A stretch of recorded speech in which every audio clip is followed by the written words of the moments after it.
이 백봉사님의 생활길을 같이 한번 해보겠습니다.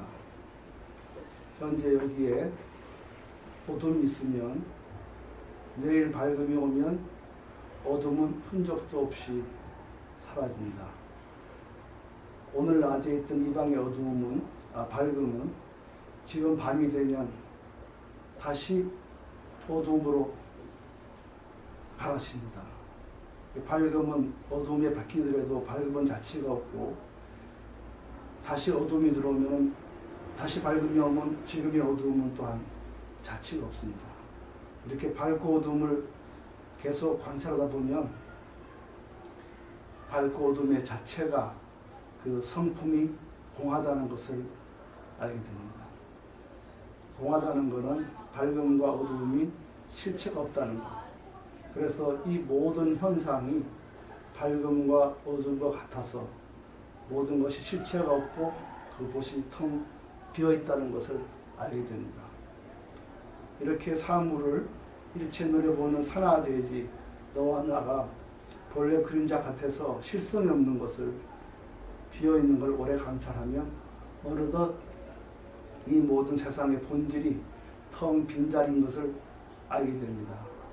그럴 때 내가 말하고 듣는 이 모든 것이 경계도 없고 위아래도 없는 허공이 나의 참 실상인 것을 알게 되고, 내가 말하고 듣고 하는 이 모든 생명의 뿌리가 텅 빈 허공이라는 것을 알게 됩니다. 이렇게 허공이 나의 참 법신 우주의 실상인 것을 알게 되면 바로 앞에 있는 청산과 녹수는 어떻게 봐야 되겠습니까? 허공에서 본다면 이렇게 말할 수가 있습니다. 청산은 이만치 있고 녹수는 저만치 흘러간다. 이렇게 말할 수가 있습니다. 이렇게 말하는 바탕은 허공을 중심으로 보기 때문에 이와 같이 됩니다. 허공을 중심으로 보면은 말하는 사람이나 듣는 사람이나 모두 실답지 않게 허공에 잠시 머무르는 헛개비 같다는 것을 실상의 차원에서 납득할 수가 있습니다.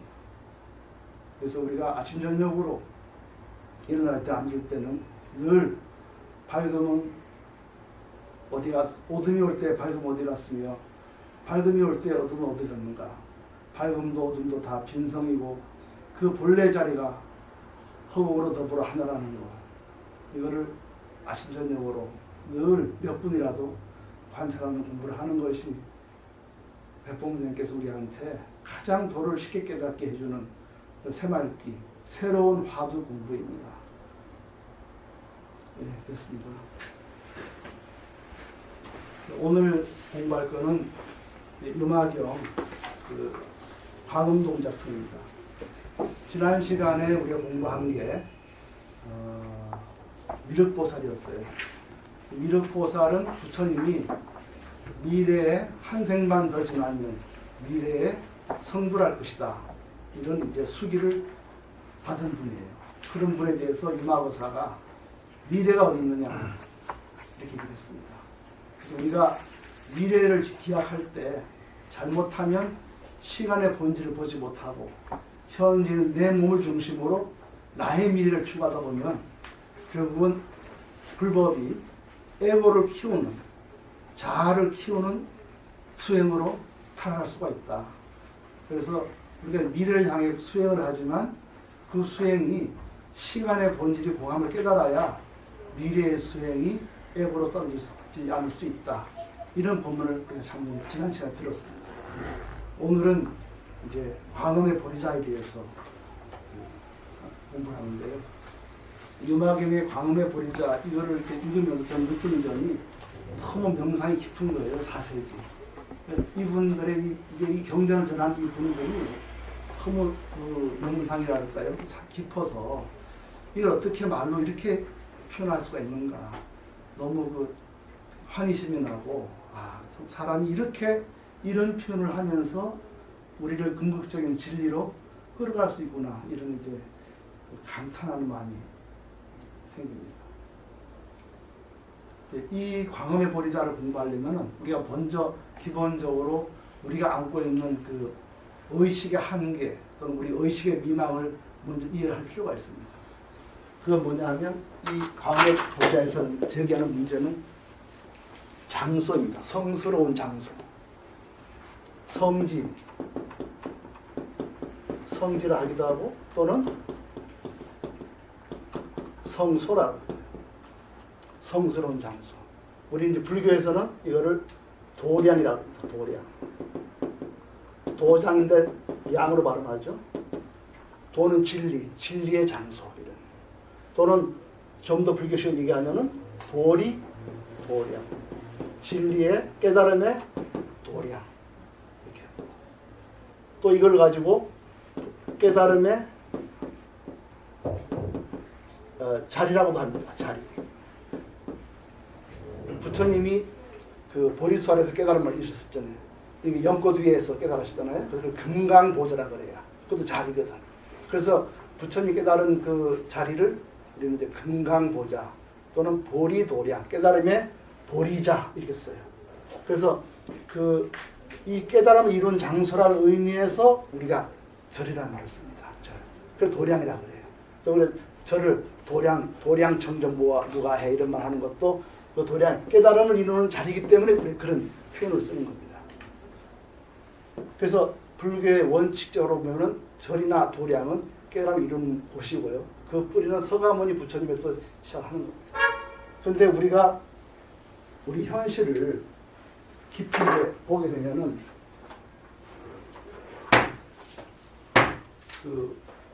그러니까 뭐 교회나 성당이나 절에서 현재 이루어지는 것은 우리가 바라볼 필요가 있어요. 그게 우리 인간이 만들어가는 거거든요. 우리 의식의 반영인 겁니다. 그러면 그 절이라는 게 뭐냐? 그 절의 규모, 우리 굉장히 거기에 대해서 많이 의식을 많이 합니다. 규모. 그 다음에 그 규모에 의해서 뭐가 결정되냐면은 그 안에 그 세리머니가 또 결정이 돼요. 장엄합니다, 세리머니. 우리는 그래서 장엄한 걸 볼 때마다 이 환희심이 생기고 그렇게 되는 거죠. 또 어느 절처럼 부처님이 어마어마하게 큰 부처님이 계시면 그냥 어떻게 뭐 의지하는 마음도 생기고. 근데 그런 그 장소나 세리머니가 길어질수록 커질수록 자신은 왜소해야 되고 그 어마어마한 그 규모의 자기 자신이 이제 의지하는 마음이 일어나는 거죠. 자기가 의지할 데가 없는 사람은 그런 걸 볼 때는 그냥 환희심이 생기는 겁니다. 근데 그것이 과연 우리 불교 세계는 깨달음과 갈등이 없는 것이냐, 또는 우리가 가는 깨달음과 그것은 서로 조화로운 것이냐, 이거는 우리가 생각할 필요가 있습니다. 그 생각하는 것은 우리의 그 지성이 이제 우리를 끌어주는 거죠. 그러니까 20, 30년 전에 제가 어떤 한 여성을 만났어요. 그분은 이제 기독교 목사, 여자 목사니까 그때는 좀 이제 많지 않았죠. 그분을 이제 제가 10몇 년 전에 한 만났는데 그분이 이제 그 무슨 고민을 얘기하냐면 교회라는 게 예수님 마찬가지로 무소유를 지향하잖아요. 그리고 가난한 자를 섬기고 소유하지 않는 걸 섬기는데 자기가 우리나라의 70, 80년대에 그때 이제 유행한 거는 대부분이 절을 땅을 사서 교회를 짓는 거. 대부분 신도들이 다 이제 성전 신축 헌금 내는 데 아마 익숙해 있을 겁니다. 그럴 수밖에 없는 이유가 있겠죠. 근데 이 여자 목사님은 그거는 아니다 생각해서 계속 이제 월세를 돌면서 아주 그 가난한 동네를 월세를 돌면서 헌금 받은 거는 이제 가난한 자리에 쓰고 이렇게 했던 거예요. 또 한 부류의 목사는 돈이 모아가지고 땅을 사고 성전 신축을 하고 잘 나가는데 그래서 10년이라는 세월이 흐르고 나니까 자기는 옛날에 1000만으로서 이제 갈 수 있던 집이 자꾸 올라가니까 점점 작은 데로 옮겨가는 거예요. 이제 나중에는 뭐 월세 내기도 버겁게 돼 있고 다른 사람은 고생해서 막 어떻게든 해가지고 신축 건물 많이 해가지고 이제 교회를 졌는데 지금 와서 자기는 교회 하나 작은 이제 월세 교회도 하나 유지하기 힘든 거예요. 그럴 때 내가 지켜온 양심은 지금 그 현실에서 어떤 결과인가 하니까 그 지성으로는 옳은데 현실적으로는 견딜 수가 없는 거예요. 생존에 어떤 힘이 없는 겁니다. 그래서 이제 조금 그 한편으로는 이제 그 교회 땅을 사서 크게 진 그 동료 목사를 부러워하는 마음도 있고, 또 하나의 지성은 그래도 그런 길을 걸어서 안 된다는 지성이 있다고 솔직히 이제 자기 갈등을 얘기를 봤습니다. 그건 마찬가지로 우리가 어떤 그 이제 소유를 지향할 때 그 소유를 통해서 얻는 엄청난 그 지성과의 괴리, 이런 걸 우리가 어떻게 극복할 거냐, 이게 상당히 큰 문제입니다. 특히 이제 그 큰 절이 가지면서 얻는 게 세리머니가 엄청 깁니다. 한 번 예식하면 몇 시간씩 길게 하잖아요, 장엄하게. 과연 그것이 우리 그 깨달음과 어떤 관계가 있느냐는 거죠. 이런 본질적인 질문을 묻지 않으면은 우리는 현실에서 저마다 바쁘게지게 되고, 그 과정에서 말하자면 대형, 큰 거, 이런 거에 대한 가치관이 자기의 마음을 또 지배하게 되죠. 그럴 때 내 마음속에 과연 무화가 되겠느냐, 방아착이 되겠느냐, 나를 열놓겠냐는 거예요. 어렵죠, 그렇게 되면. 이제 이런 문제가 이제 이번 우리 지금 공부하는 광음의 보리자에서 문제 제기를 하고 있습니다. 그 이제 유마거사가 교회에서 이렇게 들어오는 거예요. 교회 들어오면 이제 여기 절에 갔다 오는 길이죠. 그러니까 광음동자라는 사람이 있어요. 이 광음동자의 언어의 의미는 매우 심오합니다. 엄자가 이게 뭐 이전 엄자일 거야. 장엄한다. 빛으로 장엄한다. 이 광음동자는 요새 바로 청년이에요. 청년. 그러니까 그 장엄하게 저를 장엄하는 청년, 그런 걸 좋아하는 청년인 뜻입니다. 그 청년이 이제 유마거사 밖에서 이렇게 교회에서 들어오니까 어디가 또 오십니까? 그러니까 유마거사가 도량에서 온다. 그러니까 이 사람이 어느 도량에서 오십니까? 어느 절에서 오십니까? 그러니까 이제 유마거사가 말하는 것은 장소의 의미가 아닙니다.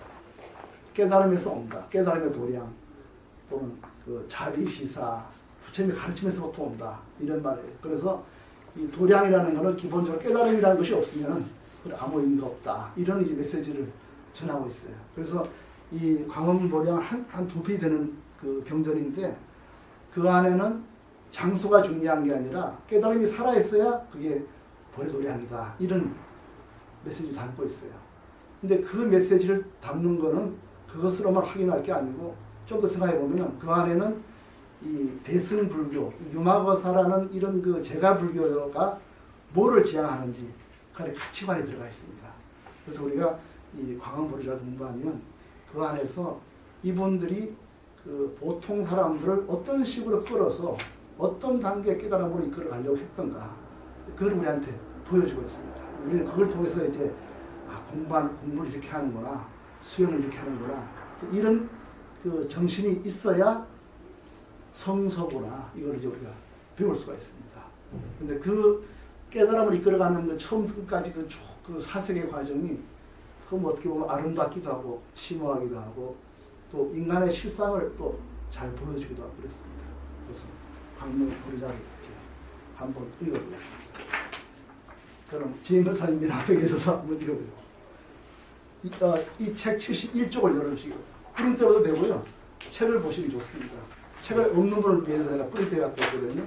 예, 없는 분은 그냥 뒤에 책도 있어요. 세종께서 다시 미차비족 청년인 광음에게 이르셨다. 광음이여, 그대가 저 유마의 병문안을 다녀오지 않겠는가? 광음이 여쭈었다. 세존이시여, 저는 저 구매하신 분의 병문안을 엄두조차 낼 수가 없으니 문득 다음과 같은 일이 생각나서입니다. 언젠가 제가 바이살리의 성문을 막 나서고 있을 때의 일이었습니다. 마침 성 안으로 들어오고 있던 유마거사를 만났습니다. 인사를 건네오는 그에게 제가 물었습니다. 어디서 오는 길입니까? 거사가 말했습니다. 보리자에서 옵니다. 제가 다시 보리자의 의미를 묻자 그는 말했습니다. 선남자여, 보리자는 사람들의 자극에 의한 헛된 것이 아닌 까닭에 정직한 마음을 좌로 삼습니다. 그것은 이루어진 행위를 완성으로 인도하는 까닭에 실천을 좌로 삼습니다. 다른 무엇보다도 뛰어난 깨달음인 까닭에 깊은 결심을 좌로 삼습니다. 결코 잊혀질 수 없는 까닭에 버리심을 좌로 삼습니다. 그것은 보답을 바라지 않기 때문에 사람들에게 그냥 베푸는 것을 좌로 삼으며 원력을 이루어주기 때문에 개를 예, 여기서 잠깐요. 베푼다는 여기서부터는요. 보시지계, 인욕, 정진, 선정지계, 육바라밀을 설명하는 중입니다. 계속하세요. 개를 좌로 삼습니다. 어떤 사람에 대해서도 미워하는 마음이 없기 때문에 인내를 좌로 삼으며 불태전인 까닭에 노력, 정진을 좌로 삼습니다. 그 마음은 주의에 대하여 유연하게 움직이는 까닭에 현정을 좌로 삼으며 바로 눈앞에 밝게 보는 까닭에 반야의 지혜를 좌로 삼습니다. 그것은 모든 사람들에 대하여 평등하기 때문에 자로서 좌를 삼고 온갖 박해를 견뎌내기 때문에 비로소 좌를 삼으며 법에 의한 환희를 희귀하는 까닭에 기쁨을 좌로 삼고 애착과 증오를 벗어난 까닭에 치우치지 않는 마음을 좌로 삼습니다. 그것은 육신통을 갖춘 까닭에 신통력을 좌로 삼고 분별이 없는 까닭에 해탈을 좌로 삼습니다. 사람들을 성숙해 하는 까닭에 방편을 좌로 삼고 모든 사람들을 섭수하는 까닭에 사서법을 좌로 삼습니다. 그것은 진지한 행위를 시발하는 까닭에 설법을 많이 듣는 일을 좌로 삼고 이치에 맞게 관찰하는 까닭에 깊은 통찰력을 좌로 삼습니다. 예, 좋습니다. 예, 여기까지 고맙습니다. 그 뒤에 보살님 한번 읽으십니다. 그것은 유의와 무의를 벗어난 까닭에 보리 분법을 좌로 삼고 세간을 일체 속이지 않는 까닭에 네 가지 거룩한 진리를 좌로 삼습니다. 그것은 무명을 비롯하여 늙음과 죽음에 이르기까지 번뇌의 유출이 전혀 없는 까닭에 12연기를 좌로 삼습니다. 보리자는 있는 그대로의 진실을 온전하게 깨닫는 까닭에 온갖 번뇌를 잠재우는 것으로 좌를 삼습니다. 일체 중생은 자성이 없는 까닭에 일체 중생을 좌로 삼습니다. 그것은 일체 법이 공하다는 사실을 알고 있는 까닭에 일체 법을 좌로 삼고 어떠한 마와 마주쳐도 동요하지 않는 까닭에 모든 말을 처없쓰는 것으로 좌를 삼습니다. 그것은 삼계 가운데 태어나는 이를 벗어난 까닭에 삼계를 좌로 삼고 많은 사람 앞에서 법을 사할 때에도 아무런 두려움이 없는 까닭에 사자후로 좌를 삼습니다. 그것은 어떤 점에서도 비난받을 일이 없기 때문에 10가지 능력과 두려움 없음과 부처님에게만 있는 고유한 특징을 좌로 삼습니다. 그것은 번뇌가 남아있지 않은 까닭에 3가지 알물 좌로 삼고 일체질을 완성했기 때문에 한 생각에 모든 것을 남김없이 이해하는 것으로 좌를 삼습니다.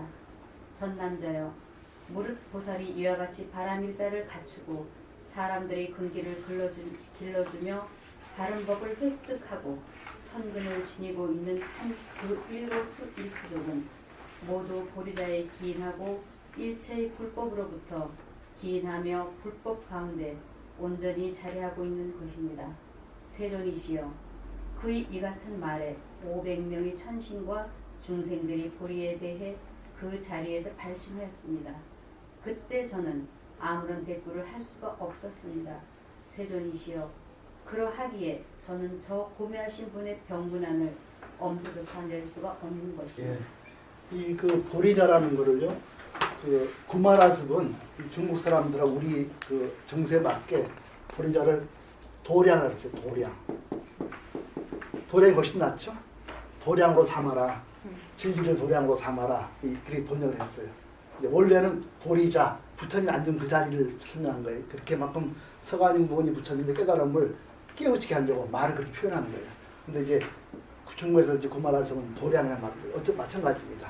항상 그러니까 공돌이를 도량으로 삼아라, 12연기를 도량으로 삼아라, 쭉 이렇게 이제 모든 거를 그걸 도량으로 삼아야지 장소나 무슨 세레모니, 장엄하고 이걸 갖고서 안 된다. 이런 통절한 대승불교의 그 말을 하고 있습니다.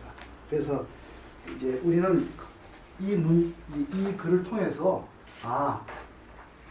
우리가 성지라는 것, 성소라는 것, 절이라는 것, 도래라는 것은 외형을 장엄하고 그 장엄하거나 규모가 큰 데 있는 게 아니고 그 안에 살아있는 깨달음이 있어야 참절이구나. 이거를 절절하게 말을 하고 있습니다.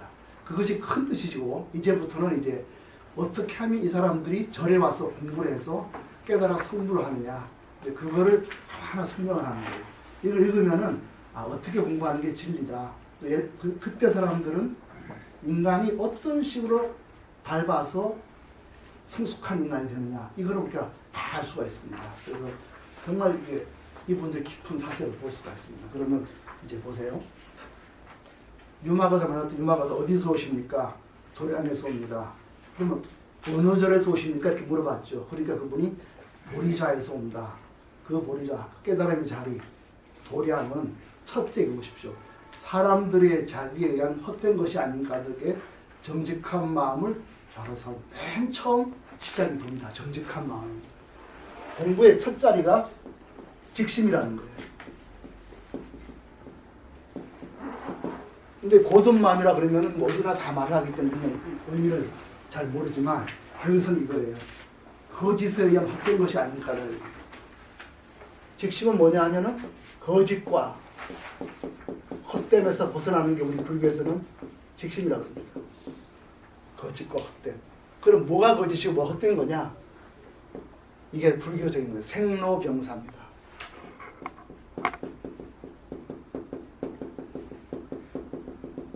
우리가 태어나서 늙고 병들고 죽고 하는 게 이게 인생의 전부냐.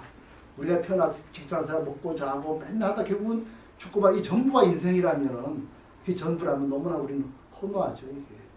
이러려고 태어난 것도 아닌 것 같은데 그렇다 그 너머의 세계가 보이진 않고 그래서 불교는 맨 처음 얘기하는 게 헛된 것, 거짓. 이 태어나서 어떤 의미도 발견할 수 없지만 치열하게 살지 않으면 안 되고 그리고 죽으면서 하나도 뭐 건지는 것도 없이 이걸 헛된 것. 헛되지 않은 마음 반대지 반대. 응? 반대. 아니 헛된 것, 헛된 것, 거짓 이거를 내가 받아들이는 거예요. 헛되구나 이렇게 판단하는 거예요. 그 정직한 실상을 보는 거예요. 그러니까 세상을 고통으로 고통이구나 하고 정직하게 받아들이는 거예요. 이게 직심입니다. 이게 안 되고서는 불교는 출발할 수가 없습니다. 이제 살만하다 이 세상. 이 세상은 정말 기쁘다. 이렇게 내가 내 걸 찾아가서 나는 뭐 내가 너무 발전 안 발전 나는 관계없다 이렇게 생각하면 불교가 들어갈 틈이 없습니다. 불교가 이 세상은 생로병사고 내 걸 얻을 수도 없고 무상하다, 헛되다 이걸 정직하게 받아들일 때 세상을 고통으로 볼 때 이걸 직심이라고 합니다. 그걸 받아들이는 이게 직심이라고 그래요. 그러니까 거짓이 아닌 그 헛된 것이 정직한 마음은 거짓을 꾸미지 않기 때문에 헛되다 이런 말이에요. 그래서 이 거짓에 의해서 헛된 것이 아닌 까닭에 정직한 마음을 잡으셨습니다. 이 정직한 마음이란 뭐 거짓말하지 않는 그런 마음이 아니라 헛된 걸 받아들이는 마음. 이제 고통이구나. 여기서는 얻을 게 없구나. 이런 겁니다. 그래서 직신 다음에는요. 뭐가 나오냐면 수행을 해야 되겠구나. 뭔가 수행해서 이 헛된 세계 넘어 깨달음을 추구해야 되겠구나. 이런 게 있습니다. 이거를 가행이라고 합니다. 행이 일어나는 겁니다. 그 다음에 뭐가 있냐면은 이루어진 행위를 완성으로 인도하는 까닭에 실천을 바로 삼습니다. 실천하겠다는 거. 그 다음에 뛰어난 깨달음이 까닭에 결심. 그 다음에 내가 이걸 결심을 해요. 결심. 어디로 가느냐 하면은 깨달음을 향합니다. 보리심.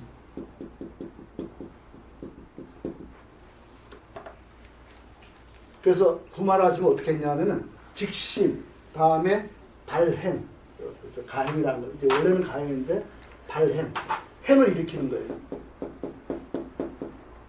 그 다음에 구마라지면 이 결심을 깊은 마음이라고 했어요. 심심이라고 심심. 심심. 깊은 마음을 일으킵니다. 그래서 어디로 가느냐면 깨달음을 얻어야 되겠다. 이 헛된 세계를 넘어서는 큰 깨달음을 내가 얻어야 되겠다. 이게 출발입니다. 불교에서. 그래서 먼저 이 세상이 고통으로 가득 차 있구나. 이걸 받아들이는 겁니다. 정직하게 있는 그런 다음에 내가 수행을 해야 되겠다. 그래서 뭔가 이 길을 찾아야 되겠다 하는 게 방이고, 점점 마음을 결심을 깊이 하면은 나중에 이 세상에 깨달음을 구하겠다. 본심. 이게 이제 맨 처음입니다.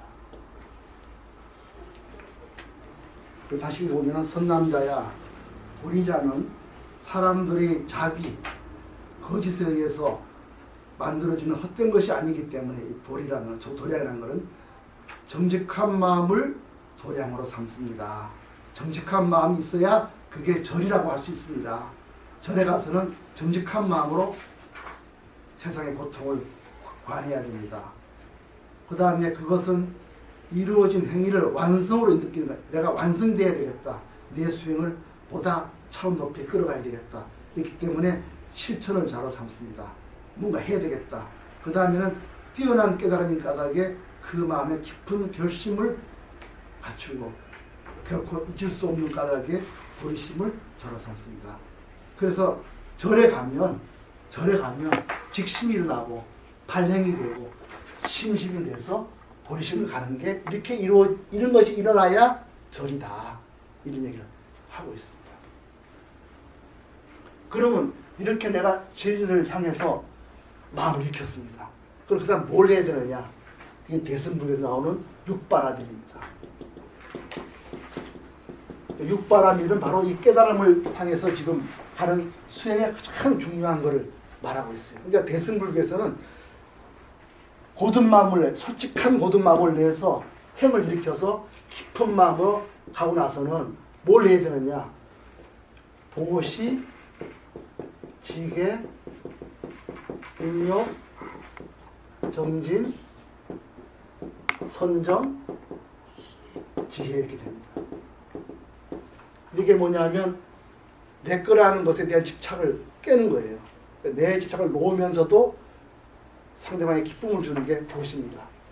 보시를 하고 그다음 보시했더라도 내가 흐트러지면 안 돼요. 내가 남 줬다는 아만과 교만을 일으키거나 남 위에 서거나 남을 깔보거나 이러지 않는 것을 걔를 지킨다 그래요. 이 과정에서 남한테 온갖 모욕을 당해도 참는 겁니다. 인욕은 참을 인자에 욕먹을 욕자예요.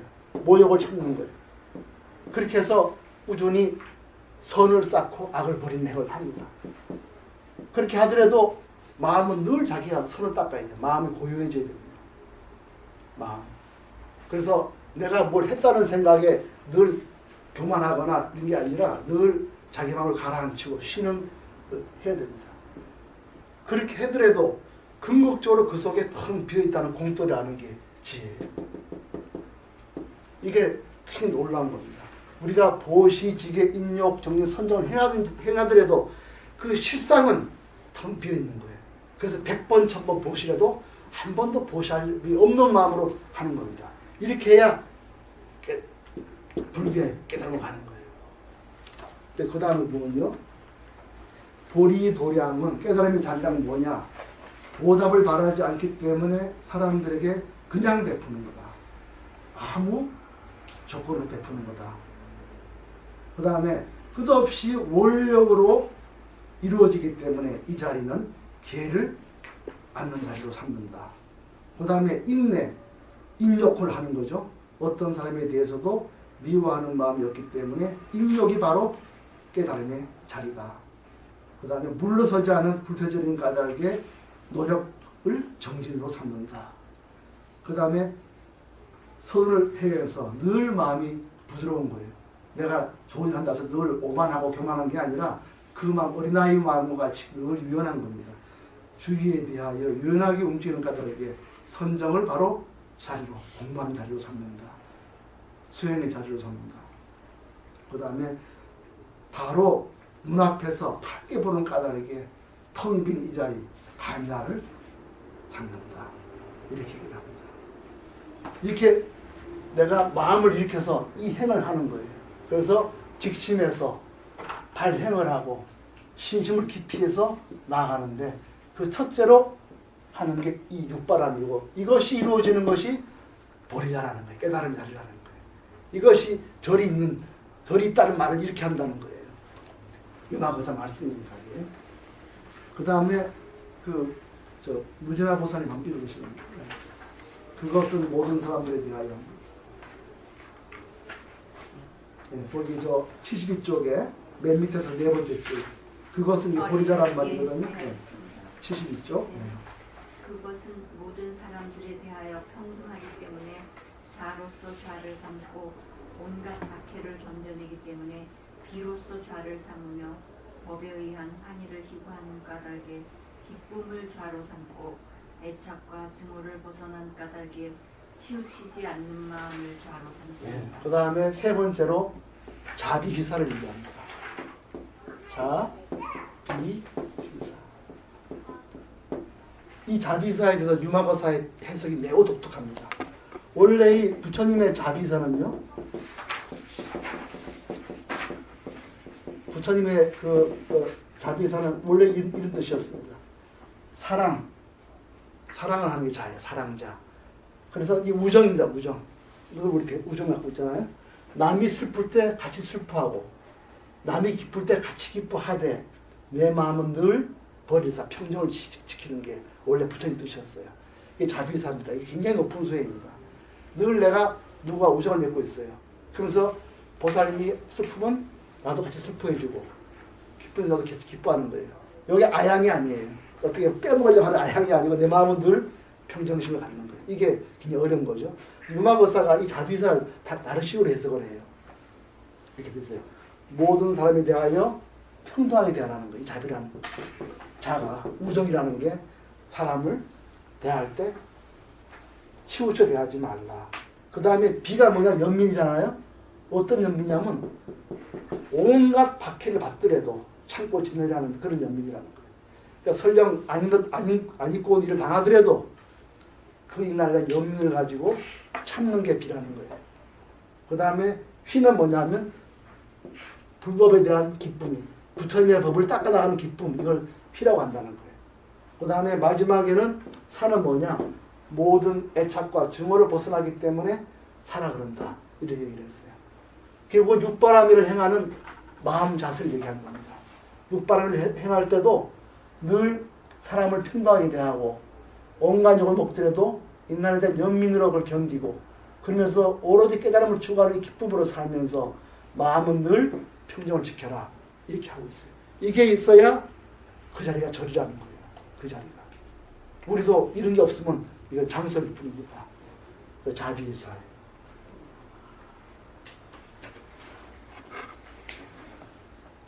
계속 읽으시거든요. 그것은 육신통을 갖춘 까닭에 심통력을 좌로 삼고 분별이 없는 까닭에 해탈을 좌로 삼습니다. 사람들을 성숙해 하는 까닭에 방편을 좌로 삼고 모든 사람들을 석수하는 까닭에 사서법을 좌로 삼습니다. 그것은 진지한 행위를 수반하는 까닭에 설법을 많이 듣는 이를 좌로 삼고 이치에 맞게 관찰하는 까닭에 깊은 통찰력을 좌로 삼습니다. 이것도 역시 이제 제가 이때부터 이제 중생을 끼어안기 위해서 나는 뭐를 준비해야 되냐, 이걸 말하고 있습니다. 첫째는 육신통, 심통이 있어야 된다. 남의 마음을 잘 헤아리라 이런 말이죠. 육신통을 잘 헤아리라. 그 다음에 해탈을 시켜줄 수, 자기가 스스로 해탈을 해야 된다. 벗어날 수 있어야 된다. 그 다음에 방편이 남을 받아들일 수 있는 방편이 있어야 된다. 배가 고픈 사람한테 밥을 안 주고 자꾸 딴소리 하지 말라는 거죠. 그 다음에 다른 사람을 알아줄 수 있게 사습법을 닦아야 된다. 섭법이라고 그러죠. 이거 사습법입니다. 사습법은 뭐냐면 도시, 에어, 이행, 동사입니다. 이건 나중에 제 프린트에 다 나와 있는데요. 우선 이렇게 사습법은 뭐냐, 부처님이 말하는 건데 내가 내 이웃을 안기 위해서는 네 가지를 꼭 지켜야 된다는 거예요. 첫째, 선물을 많이 해라. 도시. 그 다음에 늘 사랑스러운 말을 써라. 이행. 그 사람에게 도움되는 일을 찾아서 하라. 동사. 같은 동자 일사자예요. 그 사람 입장에 서 있어라. 이게 사수법입니다. 그래서 그 다음에 설법을 많이 들어. 다문, 설법을 많이 들어라. 그래서 필요한 사람에게 말을 잘할 수 있도록 해야 된다. 마지막으로는 내 마음을 조복해라. 조복. 내 마음을 잘 다스려서 지혜의 눈이 흐려지지 않도록 하라. 내가 화가 나면은 인내를 못 보잖아요. 그러니까 내 마음을 잘 다스려서 통찰력을 키워라는 거예요. 그러니까 불교에서는 아무리 통찰력 강조해서 소용없습니다. 내 마음을 다스려야 생기는 게 통찰력이에요. 다스리지 않고 많이 아는 건 지식일 뿐이지 통찰과 관계가 없습니다. 그래서 육신통, 해탈, 방편, 사서법, 다문, 조보 이런 걸 이제 늘 행사하는 거예요. 여기까지 이제 하고 다섯 번째 다시 또 읽어보십시오. 그것은 유의와 무의를 벗어난 까닭에 불이분법을 좌로 삼고 세간을 일체 속이지 않는 까닭에 네 가지 거룩한 진리를 좌로 삼습니다. 여기서 보리분법은 불교는 모두 이렇게 수행을 모아놓은 게 37가지 법이 있습니다. 그거를 37조도품이라고 그래요. 이거는 이제 그 특별한 의미가 아니고 유마경에서 부처님의 교리를 많이 익혀라는 뜻에서 나오는 거니까요. 그 부담까지 필요 없습니다. 37조도품, 도를 깨치는 데 도움이 되는 품. 그 밑에 네 가지 거룩한 진리 있죠? 이거는 사성제입니다. 고진멸도 얘기하는 거예요. 사성제. 그러니까 부처님의 교리를 전부 정리를 해주는 겁니다. 읽어주십시오. 그것은 무명을 비롯하여 늙음과 죽음에 이르기까지 번뇌의 유출이 전혀 없는 까닭에 12연기를 좌로 예, 삼습니다. 사성제 12연기를 닦아서 마음의 번뇌를 막는다는 거죠. 그 다음에 보리자는 있는 그대로의 진실을 온전하게 깨닫는 까닭에 온갖 번뇌를 잠재우는 것으로 예, 좌를 삼습니다. 이렇게 해서 여실지를 알아서 번뇌에서 벗어나는 거죠. 이걸 이제 열반이라고 합니다. 지금까지 보면요, 이 자비예산이 욕심통리 30도 사성제 12열 열반이 전부가 지금 다 설하신 거예요. 그러니까 그 이런 것이 있어야 절이라는 거예요. 불교라는 거예요. 근데 여기서 이제 지금부터 그러면 여기까지 얘기하면 끝입니다. 이게 더 얘기할 게 없어요. 전부 불교의 교리를 다 모아놨거든. 그리고 37조도품이라는 게 불교를 다 모아놓은 거예요. 사근, 사려, 오고, 칠각지, 팔정 다 있어요. 그러니까 지금 이렇게 말했으면 끝난 겁니다. 더 얘기할 게 없어요. 그런데 이제 얘기를 또 시작하는 거예요. 이게 중요한 게 나옵니다. 읽어주십시오. 일체 중생은 자성이 없는 까닭에 일체 중생을 좌로 삼습니다. 그것은 일체법이 공하다는 사실을 알고 있는 까닭에 일체법을 좌로 삼고 어떠한 마와 마주쳐도 동요하지 않는 까닭에 모든 말을 쳐부수는 것으로 좌를 삼습니다. 그것은 삼계 가운데 태어나는 이를 벗어난 까닭에 삼계를 좌로 삼고 많은 사람 앞에서 법을 설할 때에도 아무런 두려움이 없는 까닭에 사자후로 좌를 삼습니다. 예, 지금 여기서부터 이제 정말 중요한 말을 하는 겁니다. 지금까지는 다 우리 알고 있는 교리를 다 모아놓은 거예요. 이제 보세요. 일체 중생은 자성이 없는 까닭에 무아라는 거죠. 일체 중 무아가 없는 것으로서 이 자리가 절자리라는 거예요. 그러니까 우리가 일체 중생을 미워하지 말라는 그 하나도 내가 없어요. 일체 중생은 자성이 없는 거라. 이게 절이라는 거예요. 여기가 절자리라는 거예요. 산에 따로 있는 게 아니라 내가 중생을 바라볼 때 쉽답지 않구나. 이렇게 해서 중생 이 자리가 바로 절이 있는 자리라는 거예요. 그러니까 절이 장소가 아니라 바로 이거 살아서 같이 깨달음을 추구하는 이 자리가 절자리라는 거예요. 그래서 일체 중생이 자성이 없는 거, 일체 중생이 무아인 거, 무아. 이 자리가 도량이라는 거예요. 그 다음 또 뭐라고 그랬죠? 일체법이 공한 거. 이거 보세요. 일체법이 공한 자리. 이 자리가 도량이라는 거예요. 도량이 장소가 아니라 이 빈자리가 공하다. 빈자리이기 때문에 우리 중생을 만날 수 있는 거 아니겠어요? 우리가 이 텅 빈 자리에서 밝은 어둠이 일하듯이 이 텅 빈 자리에서 중생이 일어나는 거거든. 그럼 텅 빈 것 속에 중생을 바라볼 때 여기 절이 있다고 할 수 있다는 거예요. 깨달은 자리라는 거예요.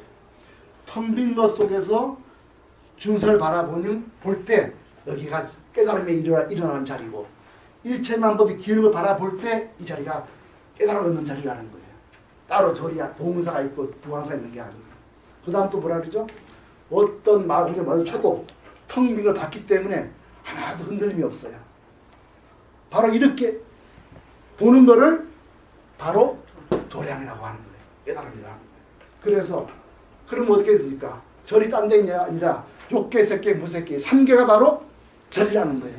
3계를 비우는 걸 보면은 욕계, 색계, 무색계 바로 도량이라는 겁니다. 그래서 3계 3계에서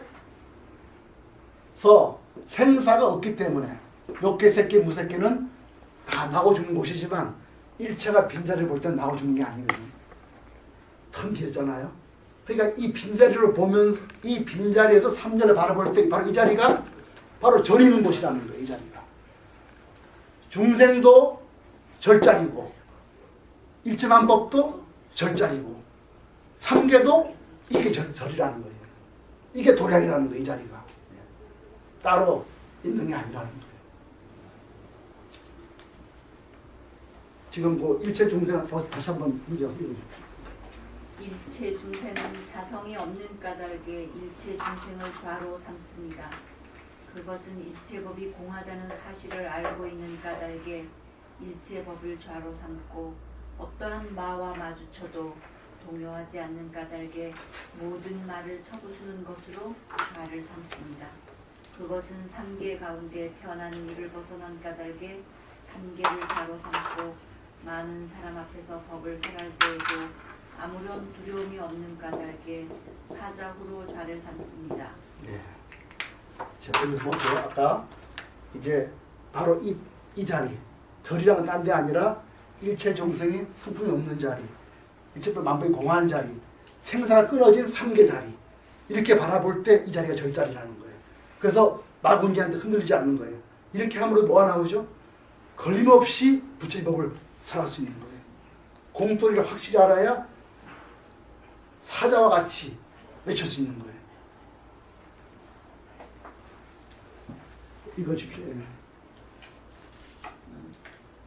그것은 어떤 점에서도 비난받을 일이 없기 때문에 10가지 능력과 두려움 없음과 부처님에게만 있는 고유한 특징을 좌로 삼습니다. 여기 10가지 능력이라는 게 부처님이 이제 설법할 때 안과 밖을 들어보시는 능력하고요.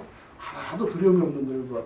이런 것을 이제 18가지로 일반 외도와 다른 특징이 있는 게 18가지 특징이 있어요. 그거 제가 다 이 프린트에 다 써 있습니다. 바로 그렇게 나타날 수 있다는 거예요. 공돌이를 확실히 알고 해야 여기가 절자리고 바로 절에서 법을 설할 때 두려움 없는 것이 일어나고 그럴 때 부처님과 똑같은 18가지의 훌륭한 특성이 나타난다는 겁니다. 18가지의 훌륭한 특성은 일반 외도는 얻을 수 없는 부처님이 갖는 진리의 설법의 한 특징은 거룩한 모습이에요. 그걸 우리도 똑같이 우리도 가질 수 있다는 거예요. 우리도. 그래서 마지막으로 이제 정리를 합니다. 읽어보시죠. 그것은 번뇌가 남아있지 않는 까닭에 3가지 알을 좌로 삼고 일체질을 완성했기 때문에 한 생각에 모든 것을 남김없이 이해하는 것으로 좌를 삼습니다. 예, 여기서요.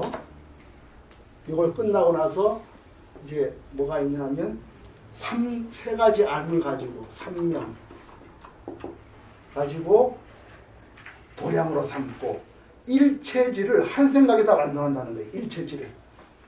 이게 이제 결론입니다. 일체질을 한 생각에 1년에 한 생각 사이에 다 완성한다는 거예요. 이 2가지입니다. 이 3명이라는 건 뭐냐면 그거예요. 전생에 모든 걸 헤아리는 겁니다.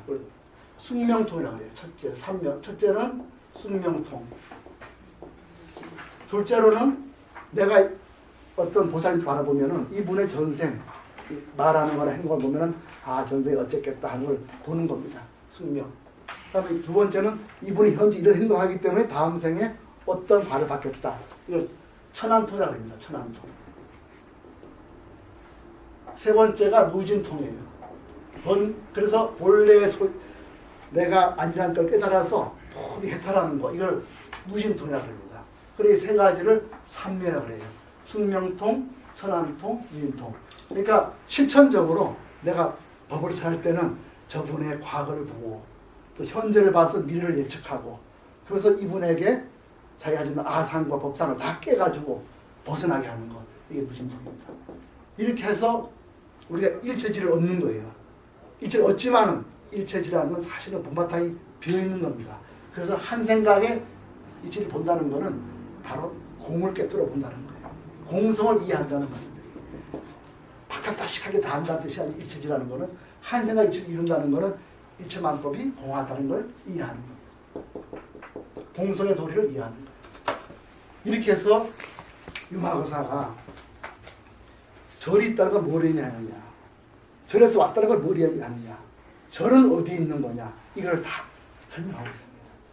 절이라는 건 뭐냐, 내가 먼저 고든 마음으로 헛된 걸 바라보고 헛된 걸 헛되다고 보고 그걸 헛되고 받아들이는 고든 마음, 행을 일으키는 마음, 그리고 마음을 더 깊이 해서 깨달음을 하는 마음, 이걸 일으킬 때 절이 있다고 하는 거예요.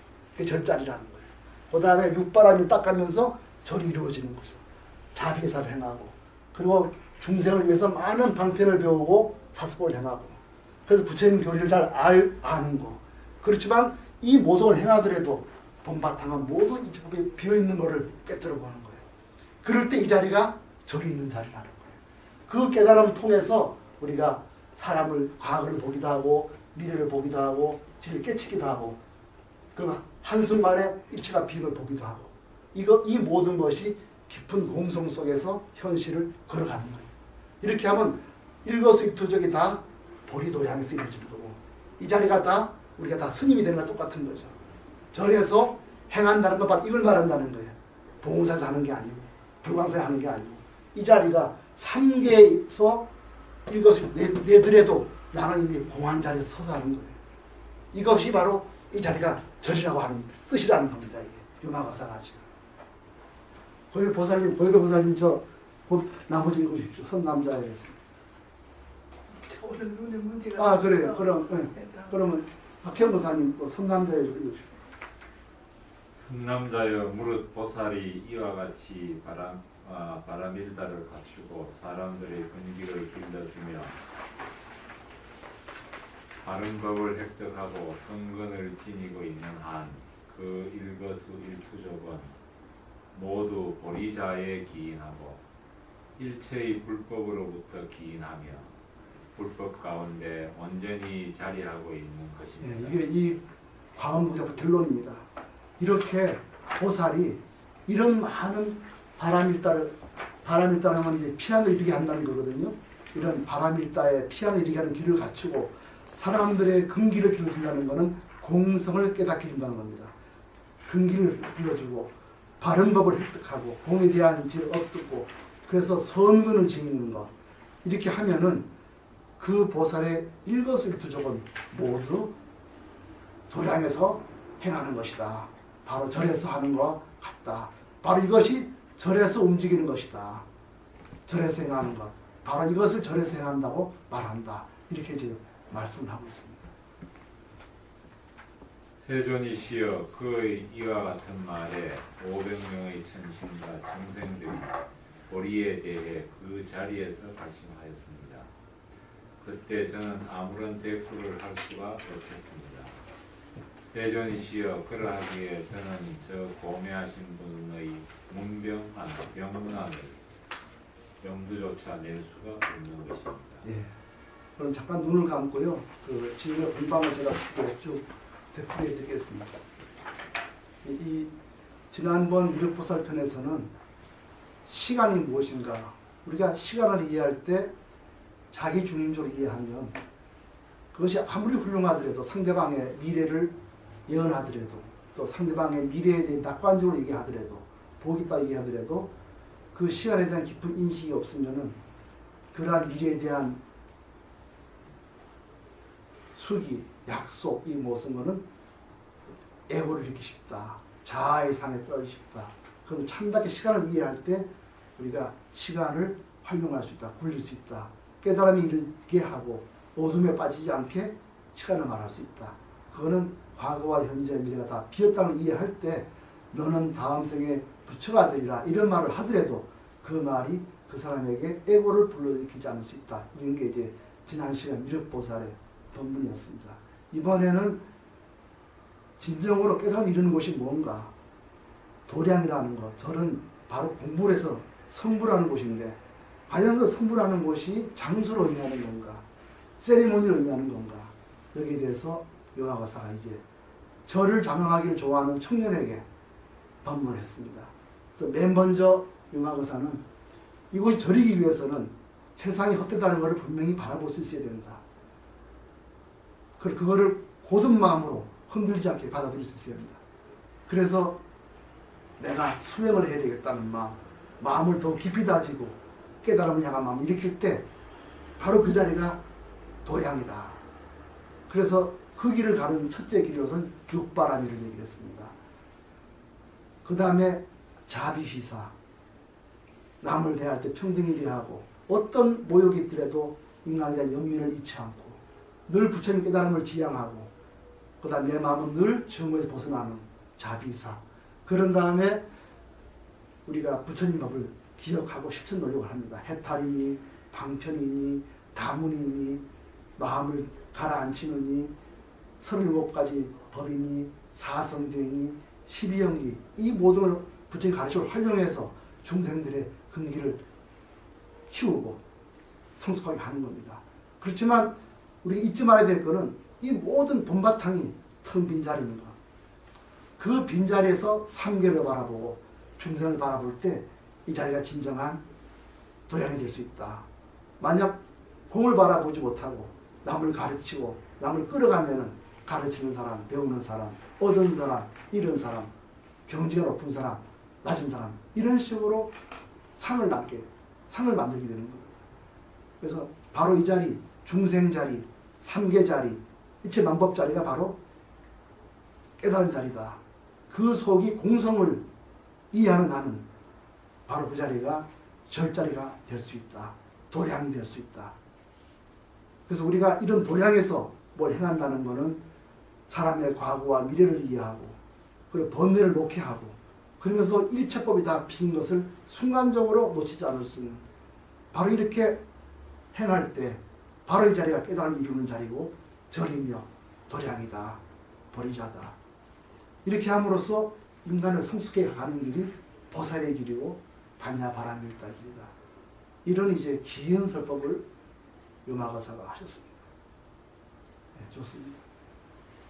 그런 다음에 이제 다시 한번 눈을 감으시고요. 일가거사님 이 광원보리자 한번 읽어주십시오. 네, 다른 분은 지금 우리 배운 거를 차분하게 읽어주십시오. 다른 분은 그냥 눈을 감고 들어주시기 바랍니다. 세존께서 다시 2차 비족 청년인 광엄에게 이르셨다. 광엄이여, 그대가 저 유마의 병난을 다녀오지 않겠는가? 광엄이 여쭈었다. 세존이시여, 저는 저 고매하신 분의 병문안을 엄두조차 낼 수가 없으니 문득 다음과 같은 일이 생각나서입니다. 언젠가 제가 다이살리의 성문을 막 나서고 있을 때의 일이었습니다. 마침 성 안으로 들어오고 있는 유마거사를 만났습니다. 인사를 건네오는 그에게 제가 물었습니다. 어디에서 오는 길입니까? 거사가 말했습니다. 보리자에서 옵니다. 제가 다시 보리자의 의미를 묻자 그는 말했습니다. 선남자여, 보리자는 사람들의 자기에 의한 헛된 것이 아닌 까닭에 정직한 마음을 좌로 삼습니다. 그것은 이루어진 행위를 완성으로 인도하는 까닭에 실천을 좌로 삼습니다.